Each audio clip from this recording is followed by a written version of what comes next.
I think it's really cool. And when I walk into the room and I take the plate out and I see it grow underground and see it really respond, that's when I feel like, oh yeah, I'm really doing something. I'm seeing stuff and I'm really excited for the final result to see what comes out of it. My name is Thijs Stegmann. I am a PhD candidate here at Wageningen University in Research.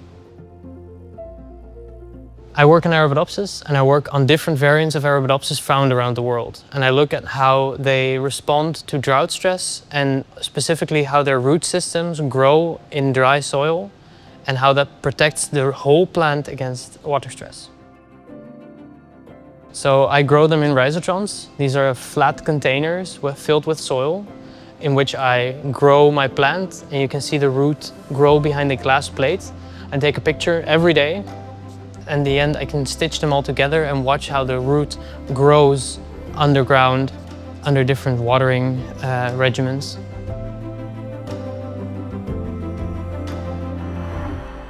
Normally plants are studied mainly above ground, but it's really difficult to visualize root systems below ground.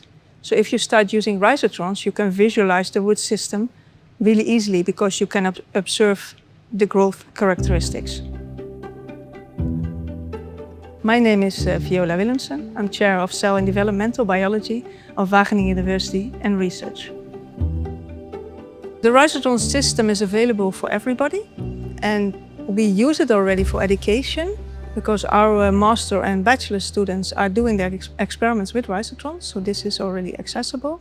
Additionally, we are using this Rhizotron system for nationally funded NWO, for instance, grants, but also in European networks, so it's accessible for everybody. So we're hoping to see that some plants that are from drier climates respond more extremely, so that you see a bigger root system because they're looking for water, and that plants which come from a wetter climate, that their root system responds poorly to drought, that they don't know what to do and they stay small and thin, whereas the drought resilient ones grow big. But we don't know, and that's also the exciting part.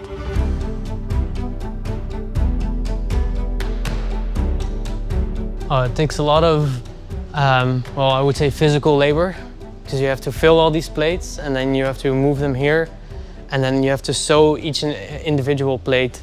But I get a lot of help from my colleagues over at my department, and I've had something like 20 people help me out, making sure that this experiment is running, and they already said that they want to help me, so that's great.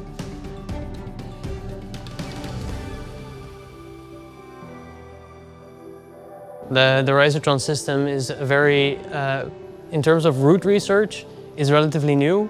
We used to do a lot of work on agar plates, but it's just not the same.